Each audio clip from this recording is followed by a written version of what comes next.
Well, good afternoon, YouTube. Greg here.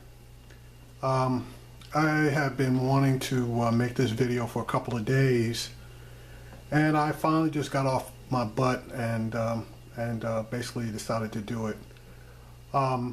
As you can see, that's Bill O'Reilly up there, and he's getting ready to sprout some bullshit, which Chris Hayes picked up. And in my opinion, Chris Hayes probably does a better job of covering issues for minorities than pretty much all the other guys combined. Not saying that they don't, but you know, he jumps in there with both feet. I don't know if it's because he's from the Bronx, which I'm from the Bronx too, but he does a pretty good job. So anyway, let me run this segment from you know, All In with Chris Hayes, and then I'll make my commentary.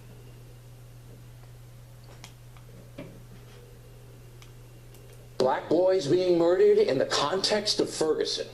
Are you kidding me? The truth is that 91% of black homicide victims are killed by other blacks. 91%.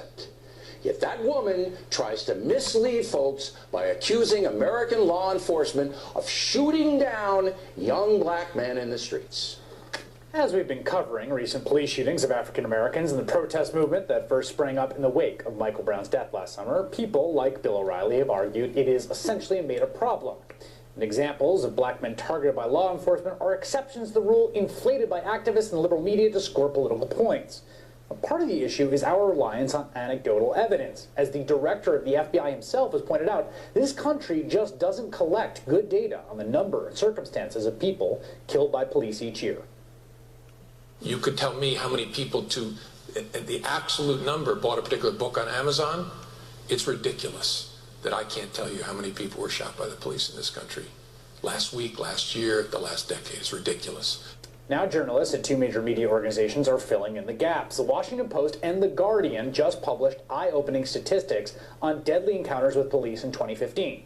The Post tallies up all the people fatally shot by police officers so far just this year, already at 385, or more than 2 per day, while The Guardian counts everyone killed by police, whether by gunshot, taser, or under mysterious circumstances while in police custody, like Freddie Gray, and that's already at 467 for the year. In both data sets, the vast majority of victims, more than 75%, had some kind of weapon on them.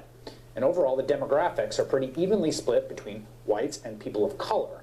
But, and this is key, when it comes to unarmed people killed by police, both studies reveal a troubling racial disparity.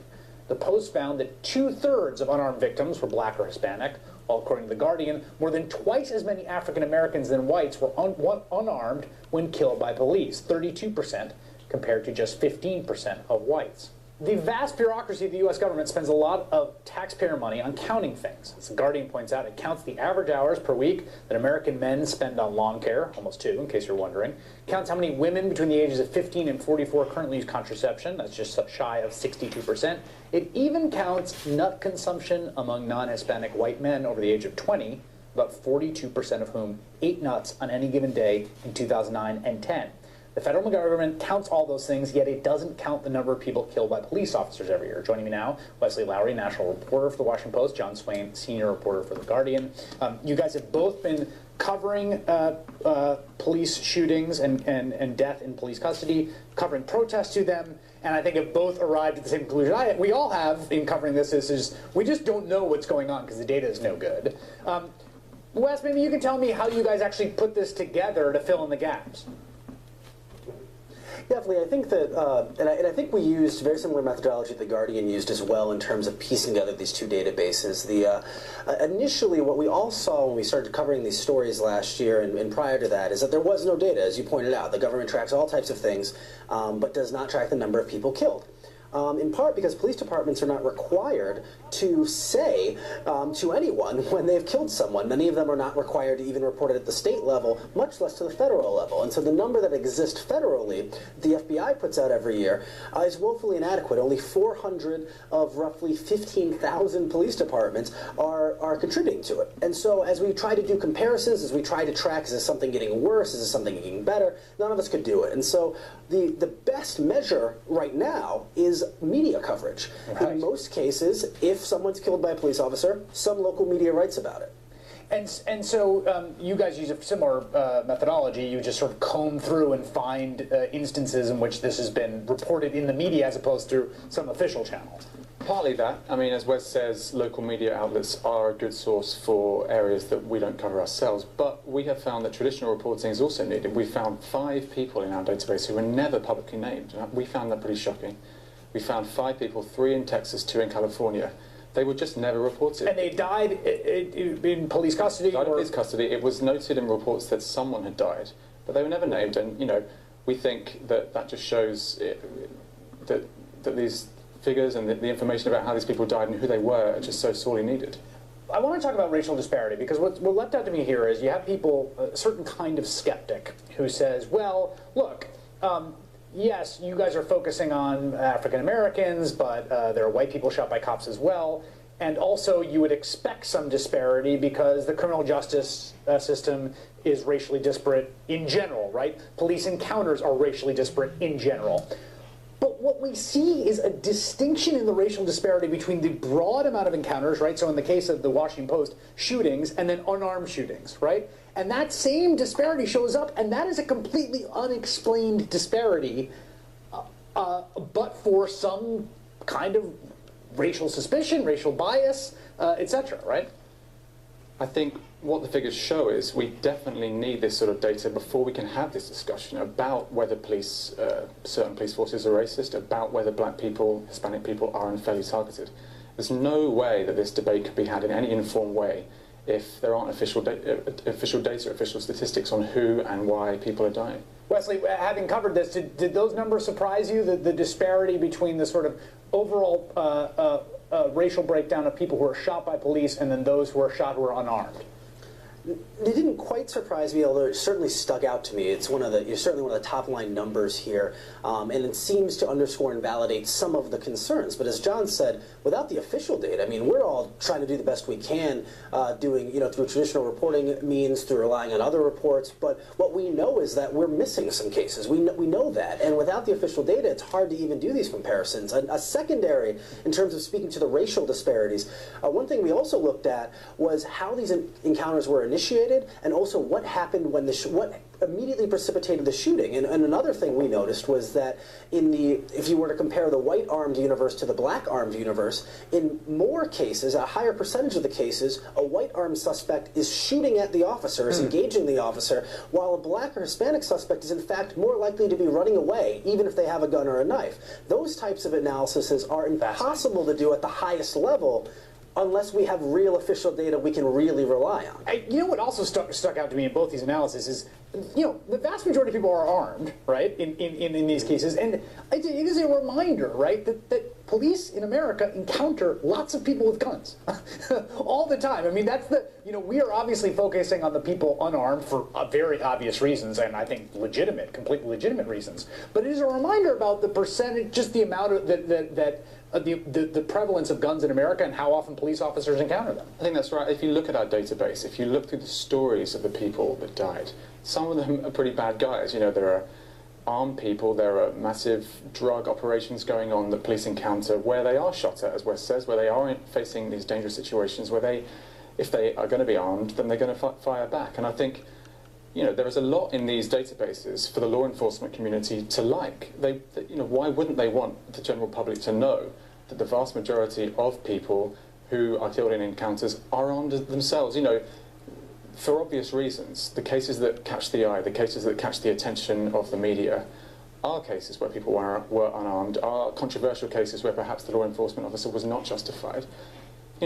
These sorts of data could tell the police side of the story as well, and right. We want to just know, right? Yeah. We want to know what the actual facts are, whatever political prism they get run through. Well, that's the other thing that jumped out at me. One thing that from your finding is 24% of victims identified as mentally ill, and I got to say, this is something that keeps cropping up in cases of people both armed and unarmed, where you have someone who is very clearly mentally ill. And it's just absolutely heartbreaking, independent of whether it's justified in the moment or not. It just feels like we're failing these people. Of course, and then that's in fact something that many police chiefs have pointed out to me over the course of months as I've talked with them and worked with them. The idea of the types of people they're having to deal with, the social ills, whether it be drugs, whether it be mental illness. In fact, according to our findings, so far this year, police in the United States have killed more suicidal people than they have homicide suspects. And it talks about the types of people police officers are interacting with, and it may be how the training could change, or potentially what types of preparedness they need before they enter these situations. Leslie Lowery, John Swain, great thanks. That is all for this evening. The Rachel Maddow Show starts. Okay, so just so that you know, I'm basically introducing TXU Energy 3 more. Sorry about that, guys. Anyway, there are a couple of points I want to make here. And the main point is, as something as important as knowing how many people are being killed, how in the heck aren't the numbers being counted? I mean, basically, the information that I got says that most of the number one, we all buy are black transported on container ships. people are being black unarmed people are being killed at a 2-to-1, well, black people, minorities are being killed at a 2-to-1 rate versus white people. As you heard, the police don't even report when they kill people, let alone shoot them. So there are only 400 police departments that are reporting the fact that they've killed somebody. And that's out of 15,000. So with them giving that number of 467 people killed by police, you gotta believe that that's basically the tip of the iceberg, because that's not even with 400 police departments reporting out of 15,000. That's 2.5% of the police departments.